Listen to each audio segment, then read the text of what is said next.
Bonjour à toutes et à tous, bienvenue dans le Buzz TV de TV Magazine. On est ravis de vous recevoir pour cette nouvelle émission. Aujourd'hui, nous accueillons dans ce studio l'un des visages, il faut le dire, les plus regardés de la fiction française. Vous l'avez vu au cinéma, évidemment, au théâtre, mais c'est surtout à la télé où déjà, depuis 9 ans, il se glisse dans la peau d'un flic pas comme les autres, dans un décor absolument somptueux. Et s'il nous rend visite sur ce plateau ce matin, c'est évidemment aussi pour parler de cette fiction qui rencontre un succès qui ne s'arrête pas, absolument inégalable dans les foyers. Et c'est ce qu'on va voir tout de suite. Chiffres à l'appui, s'il vous plaît. Bonjour Samuel Le Bihan. Bonjour. Merci d'être avec nous. Merci France 3 a diffusé le 25e épisode de la série Alex Hugo. C'était hier soir. Les audiences sont tombées ce matin. Elles sont toutes fraîches. 5,5 millions de téléspectateurs, 25% de part d'audience quasiment. C'est quoi votre réaction quand vous découvrez ce chiffre? Est-ce que vous êtes toujours émerveillé, éberlué, ou est-ce qu'au contraire, il y a toujours la peur de se dire est-ce qu'on va faire aussi bien que les derniers inédits? Bien sûr, il y a toujours la peur. C'est la trouille. C'est 9h, 9h05 à peu près, vous avez... non, mais on fait ce métier pour être aimé, hein, vous savez. Donc, et regardez, donc on a toujours peur voilà, qu'il y ait un effet inverse. Le succès, c'est un cadeau. Hein. On ne sait pas très bien pourquoi ça arrive. C'est une adéquation. Vous êtes à la bonne place, avec les bonnes personnes, dans le bon endroit, au bon moment. Avec le bon personnage, en plus. Oui, c'est ça. Donc là, voilà, les choses sont en harmonie, et tant mieux. Et maintenant, on est obligé, en tout cas, on est garant d'essayer de ne pas décevoir le spectateur, quoi. Est-ce que vous êtes devenu une espèce d'expert des audiences, comme certains nous le disent? Audrey Fleurot, dans une interview récente, avait dit maintenant, je commence à m'intéresser à fond aux audiences, regarder ce qu'il y a, les cibles. Non, vous êtes un peu expert ou pas? Non, pas du tout. C'est le producteur qui m'appelle et Delphine Vautier, productrice, m'appelle, qui me donne les chiffres, ou la chaîne, Carole Lebert, enfin les personnes qui fabriquent, qui font cette série. Et est-ce qu'il y a, alors peut-être que vous n'allez pas le dire, mais est-ce qu'il y a un seuil d'audience en dessous lesquels France 3 voudrait ne pas aller? Est-ce qu'il fixe, est-ce que vous le savez, s'il y a un seuil qui est fixé d'audience pour que Alex Hugo perdure dans le temps, reste, fonctionne? En réalité, je ne sais pas, mais ce qu'on regarde, c'est qu'est-ce qu'il y a en face, quelle est la part de marché, et surtout ça, la proportion aussi, c'est important. Pas les cibles, parce que les ménagères, vous êtes un peu plus bas, mais il n'y a pas de publicité sur la télé à cette heure-là. Et la courbe, est-ce que les gens restent? Est-ce qu'ils viennent de plus en plus? Et souvent, sur Alex Hugo, c'est des très bonnes courbes, parce que les gens vont ailleurs, arrivent sur Alex et ils restent. Et ils restent. Donc ça, c'est très bon signe. Vous avez une belle courbe, alors. Ça, je peux dire que j'ai une belle courbe. Voilà, quand on voit Samuel Le Bihan, on ne zappe pas. C'est évidemment l'un des secrets de cette série, mais il y en a beaucoup d'autres. On va en parler évidemment dans quelques instants, mais aussi de cette soirée spéciale, de votre album, de vos projets. On va parler de beaucoup de choses. Ce sera après les news médias de Damien Canivez.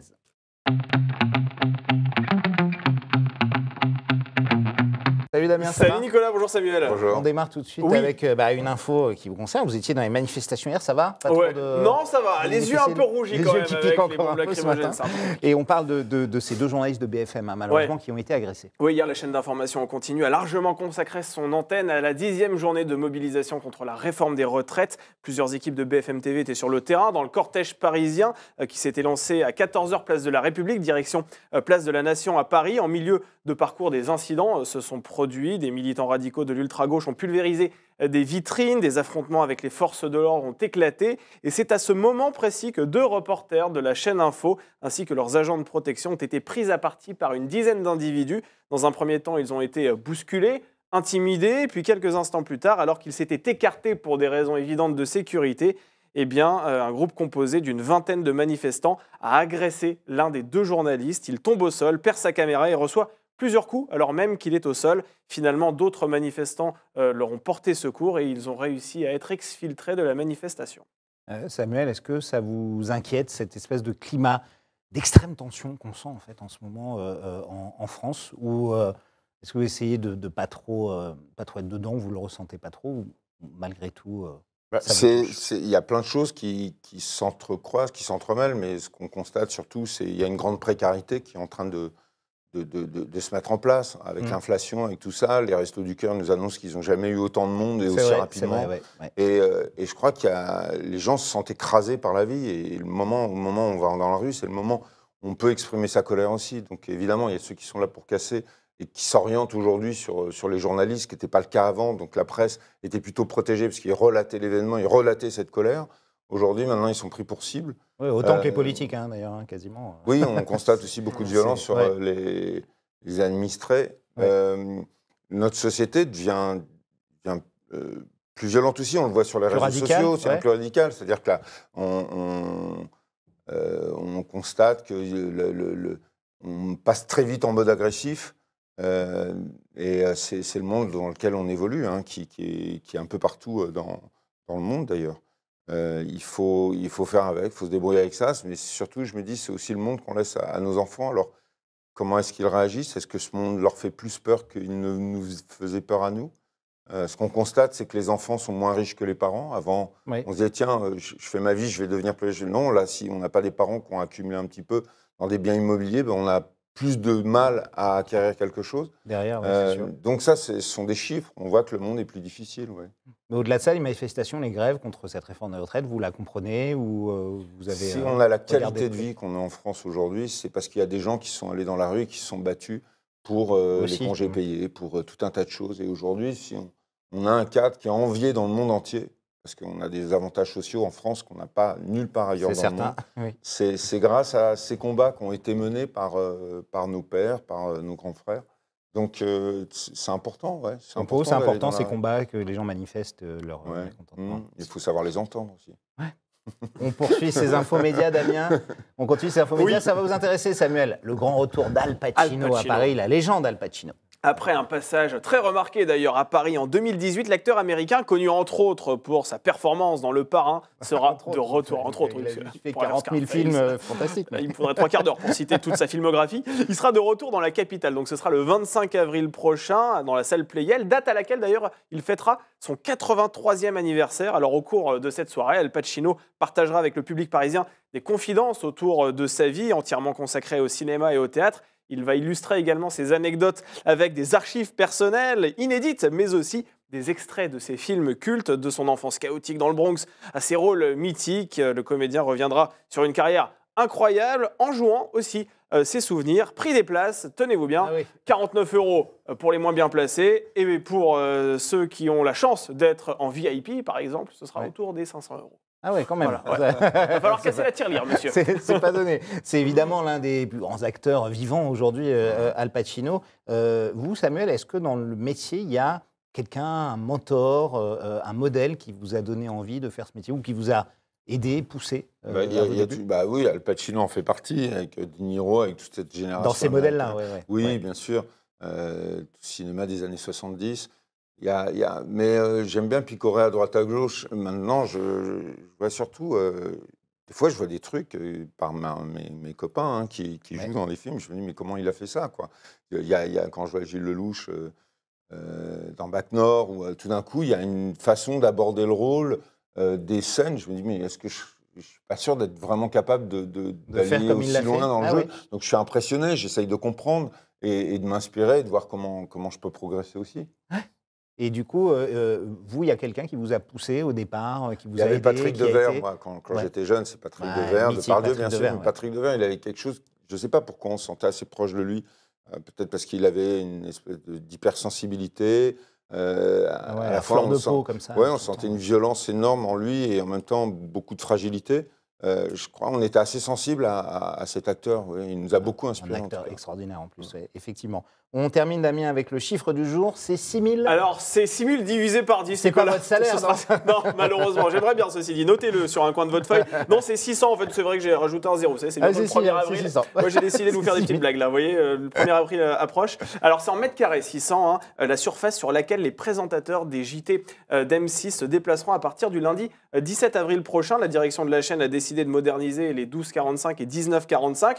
Des tranches d'information, on le rappelle, de la mi-journée et du soir. Alors au programme, de la réalité augmentée, l'intégration en direct d'images en 3 dimensions, un nouveau décor de couleur bleu roi, des nouveaux génériques et surtout un écran géant de 100 mètres carrés.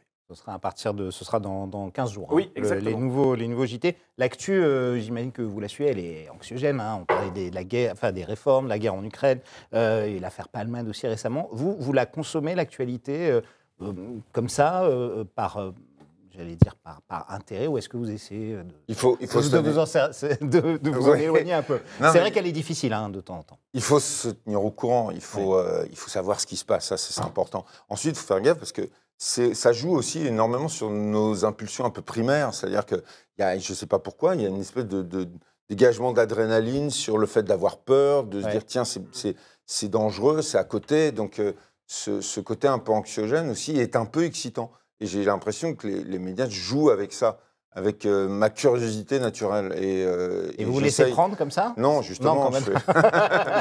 C'est vrai de rester scotché 3 heures devant une chaîne d'info? Non, je prends une distance. J'aime bien la radio, comme ça, il y a pas les images. Ouais, ou lire. Mais les images, oui, après, on est foutu. Je me fais addictif, en fait. C'est pas bien pour vous, je suis désolé. C'est vrai. Mais lire l'actu, oui, la lire, l'écouter éventuellement, parce qu'il peut y avoir des débats vraiment intéressants. Et après, j'aime bien que ce soit filtré aussi selon les journaux ou les journalistes. Il y a une façon de l'aborder, de l'analyser, qui est plus ou moins intéressante. Donc le truc à vif, je m'en méfie toujours un petit peu. Merci en tout cas Samuel. Samien, fini pour les C'est news terminé. aujourd'hui. Ouais, D'autres news dès demain évidemment. On passe à la grande interview. Et le grand entretien, on est avec Samuel Le Bihan.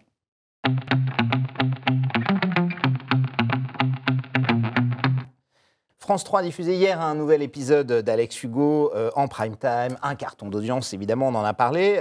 Vous incarnez, Samuel, le rôle du héros, évidemment, éponyme, Alex Hugo, un policier pas comme les autres, qui a dû enquêter sur un braquage. Pour ceux qui n'ont pas vu l'épisode et qui veulent le voir en replay, je sais que ça marche bien, on en a parlé juste avant. Comment est-ce que votre personnage va faire pour identifier ses auteurs?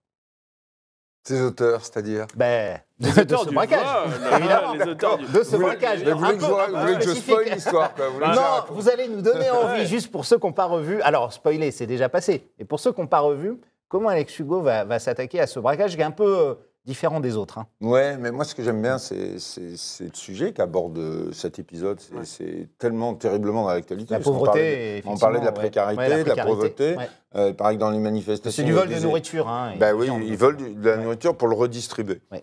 Donc il y a un petit côté Robin des Bois, mais aussi une forme de naïveté par rapport au monde qui nous entoure. Alors tout est imbriqué, c'est systémique, et ils pensent qu'en braquant un boucher, ils vont pouvoir rétablir un équilibre. Le pauvre boucher, lui, il est pour rien. Il est en train de travailler, déjà il a du mal à finir les fins de mois, il bosse aussi pour quelqu'un, il se fait blesser.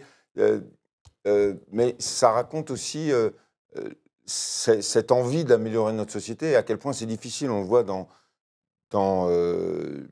l'envie de rendre... alors voilà, on nous parle de la planète et on a envie de lutter pour améliorer l'environnement et à quel point c'est difficile. Dès que vous bougez un élément, c'est toute une économie qui se fragilise. Donc ça va être lent, ça va prendre du temps et il va falloir considérer un petit peu tous les éléments en place. Mais donc ça parle aussi donc la façon dont l'agriculture s'industrialise au détriment des petites fermes. Donc ça parle d'un monde qui est en train de basculer.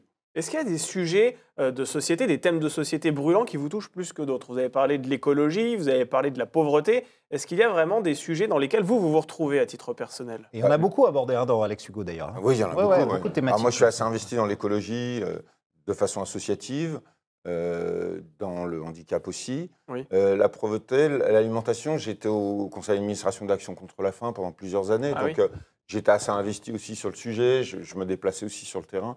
J'avais même fait un documentaire sur la Mongolie, le crash économique en Mongolie et les gens qui vivaient dans la rue pour Envoyé spécial.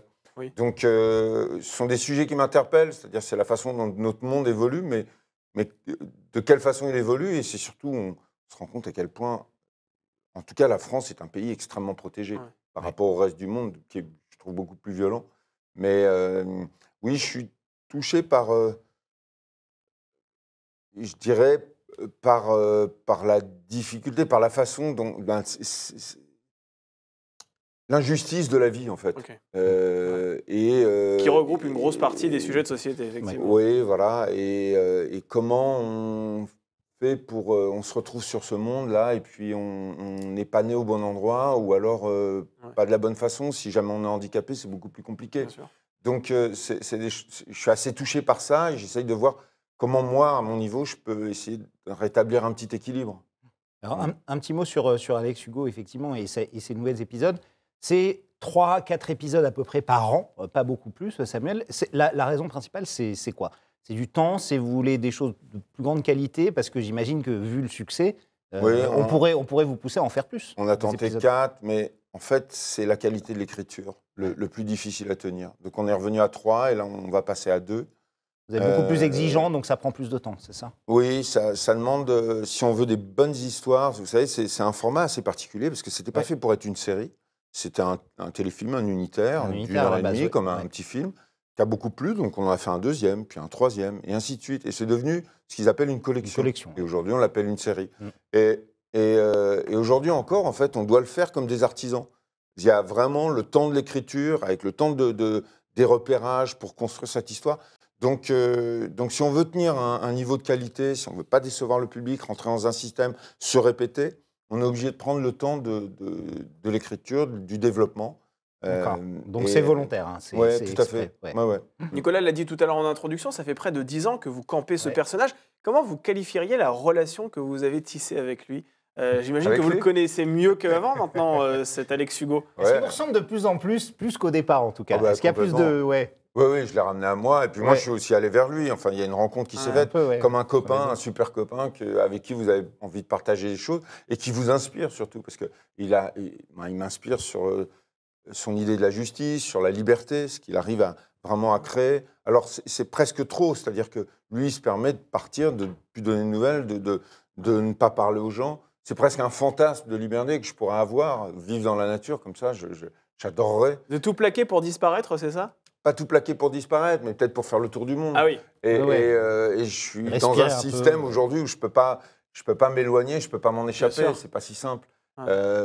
Donc oui, il a réussi à organiser son environnement pour vivre des choses que moi je rêverais aussi de vivre. Donc c'est inspirant de ce point de vue-là parce que en permanence, alors le rapport à la nature, le rapport à la justice, l'équité et la discrétion aussi, quelque part aussi. La discrétion de votre personnage, c'est-à-dire qu'il n'est pas exubérant non plus, Alex Hugo. Ah oui, il a un côté très nature, très sain. Pas non plus replié sur lui-même, mais disons que c'est quelqu'un qui n'est pas expansif. Oui, bon ben voilà, c'est moi. C'est vous, c'est à peu près vous. Alex Hugo, c'est un peu ce côté solitaire, d'autant plus cette saison, puisque les deux comédiens, Marilyn Canto et Lionel Astier, sont partis. Comment ça s'est passé ce départ? Ça a été difficile ou pas? On était tristes. Surtout Lionel, vous avez beaucoup de dialogue avec lui. Vous aviez beaucoup de dialogue. On a construit cette série ensemble. Les premiers épisodes, c'était ensemble. On a constitué cette équipe, cet équilibre dans nos relations, la façon dont les personnages ont évolué. C'est-à-dire que entre Alex et Angelo, effectivement. Angelo qui est toujours en train de protéger Alex, qui lui n'est jamais là. On ne sait pas s'il enquête ou s'il est parti se promener avec des ours ou des loups. et donc, il a une façon par rapport... et puis, Marilyn Canto, qui était ma supérieure hiérarchie, notre supérieure hiérarchie, c'est-à-dire ce petit bout de femme la commissaire qui mettait tous ses hommes aux ordres. Et Alex Hugo, toujours dans les chemins de travers. Alors, elle était... Donc, à me remonter les bretelles, à s'engueuler. J'adorais m'engueuler avec Marilyn Canto. C'était des scènes assez intenses, c'était sympa. Mais vous avez été déçu ou pas de leur départ? Non, c'est normal. Ils ont leur carrière de comédien à poursuivre. Ils ont des envies. Et je le comprends. Au contraire, je suis même content qu'ils aillent vers des projets qui soient plus personnels, en fait. C'est vraiment bien. Il est prévu qu'il soit remplacé dans la série, Samuel, ou pas? On n'a pas envie. Non, mais d'autres personnages qui pourraient prendre plus d'importance ou d'autres qui pourraient arriver. Pour l'instant, on a envie d'avoir des guests, faire entrer des guests pour avoir des histoires un petit peu ambitieuses, comme ça, avec un personnage. Des guests un peu plus développés. Oui, du coup, on peut leur laisser plus de place. D'accord. Et on n'est pas obligé de remplacer. Ce qui est marrant, parce que Lionel Astier, on avait des photos de lui partout dans le décor, dans le commissariat. Lionel, un peu comme ce personnage emblématique qui aurait laissé une trace indélébile. Non, c'est rigolo. Il y a un lien affectif qu'on n'a pas envie de casser, donc on n'a pas envie de le remplacer pour l'instant. Alors, au-delà d'Alex Hugo, vous avez tourné en janvier dernier la fiction Tu ne tueras point. Oui. Vous allez interpréter le rôle d'un ancien pénaliste prestigieux qui va se pencher sur le cas d'une femme qui a choisi de mettre fin aux souffrances de son enfant atteinte de polyhandicap et de troubles autistiques sévères. Qu'est-ce qui vous a motivé à camper ce rôle? Je voulais jouer un avocat. Je voulais avoir un regard sur cette cause. Cette cause, vous l'aviez dit depuis longtemps, avocat, c'est quelque chose qui vous... Oui, j'avais très envie. Oui, je voulais faire une plaidoirie, convaincre avec les mots, faire pencher la balance, emmener les gens dans son territoire, dans ses idées, juste avec la rhétorique. Ça, j'en avais très, très envie. Et du coup, il y a une plaidoirie de 14 minutes. Donc, c'était assez conséquent. J'avais très, très peur, d'ailleurs. Et non, ce qui est intéressant, c'est qu'il y a une vraie problématique dans notre société. Ça arrive rarement, mais ça arrive. Ce cas de figure où une mère, dans le désespoir, met fin au jour de son enfant. Et là, la société se pose des questions, mais c'est complexe, savoir est-ce que c'est la mère dans sa toute-puissance qui décide de la vie, qui donne la vie et qui la reprend, ou alors c'est la société qui, à un moment, abandonne les gens et les laisse dans un isolement, dans un désespoir, où la seule issue devient de mettre fin à ses jours, ou au jour de l'enfant. C'est une vraie question qui mérite d'être posée, d'y réfléchir, d'essayer de comprendre. Et c'est ça la proposition. C'est pas de donner une réponse, c'est de comprendre, d'essayer de comprendre et d'essayer d'envisager, quoi. Oui. Alors évidemment, ce scénario vous touche de près. Vous êtes vous-même papa d'une petite fille qui est atteinte d'autisme. Comment vous faites à ce moment-là pour dissocier le côté vie privée de votre vie à vous et le scénario avec le personnage et ce qui s'y passe, évidemment, et les questions importantes qu'elle soulève? Oui, alors disons, évidemment, ce qui m'arrive dans ma vie personnelle m'oblige à avoir un regard particulier sur certaines choses. Et donc, forcément, je suis un peu plus touché. Mais c'est justement aussi pour ça que j'ai été éveillé à cette problématique, en tout cas ce fait qui arrive rarement. Mais ça arrive que des parents, vous en avez rencontré plusieurs et eu envie, comme ça, de mettre fin, sans passer à l'acte, bien sûr, forcément. Mais... Non, mais je vois beaucoup de gens dans le désespoir. Beaucoup. C'est très, très dur. C'est très besoin. On ne se rend pas compte de ce que c'est de s'occuper d'un enfant handicapé tous les jours. Ma fille, c'est un soleil. Elle a progressé énormément. Aujourd'hui, elle est même, alors qu'elle ne parlait pas, elle ne mangeait pas, elle s'automutilait. Aujourd'hui, elle est à l'école, elle est en 6e. Elle a des amis, elle rigole, elle communique. Enfin, il y a deux mondes entre son enfance et aujourd'hui, sa préadolescence. Donc, je ne suis pas, moi... Je suis plutôt assez privilégié, c'est-à-dire qu'à la fois j'ai un réseau et en même temps ma fille a développé des stratégies, des compétences pour contourner son handicap et progresser. Donc c'est même une leçon de vie pour moi. Mais c'est comme un sujet que je connais. Bien sûr. Puisqu'avec Florent Chapelle, alors j'aborde le sujet. Avec Florent Chapelle, on a monté une plateforme qui s'appelle Autisme Info Service. Il y a 4 ans, c'était en 2019, le 2 avril. Donc ce sera la journée mondiale de l'autisme dimanche. Et voilà, exactement. Le 2 avril, chaque année, c'est la journée mondiale de sensibilisation à l'autisme. Et on a monté ça parce qu'on se rendait compte qu'il n'y avait pas de plateforme, il n'y avait pas d'outils. J'aime bien être dans le concret, dans les choses. Mécaniquement, il y avait un besoin et qui permettait aussi de rassembler toutes les associations, rassembler tous ces gens qui, de façon très éparpillée en France, agissent et font avancer la cause. Je veux dire que ça peut être mettre en place de l'équithérapie ou un dentiste qui va se former aux enfants particuliers. Donc, ce n'est pas seulement trouver des éducateurs et des orthophonistes, c'est aussi tout l'environnement de l'autisme. Et donc, l'ambition, c'est de créer un annuaire et d'aider les gens. Et jusqu'en 4 ans, on a aidé 25 000 personnes. Donc, c'est pas rien. Et la grande victoire, c'est qu'aujourd'hui, le gouvernement reconnaît notre travail. On a été audité, on a été expertisé. Et aujourd'hui, là, maintenant, on va commencer à avoir un soutien financier de l'État. Avant, c'était vraiment des fondations privées qui nous aidaient. Aujourd'hui, voilà, il y a un relais qui se fait. Donc, ça veut dire qu'on a vraiment... Alors, on a créé des emplois, il y a des répondants permanents, mais c'est surtout qu'on a montré l'utilité et le côté indispensable de cette plateforme. Est-ce que le fait de montrer parfois aussi les autistes, que ce soit en fiction ou dans la réalité, au meilleur de leur jour, je pense par exemple à la série Good Doctor, avec ce médecin autiste apérière qui est ultra doué, ou il s'appelle Paul, Paul Elkarat, qui a gagné au jeu de Jean-Luc Reichmann, avec une culture, un autiste qui a une culture générale incroyable, qui a été un grand champion.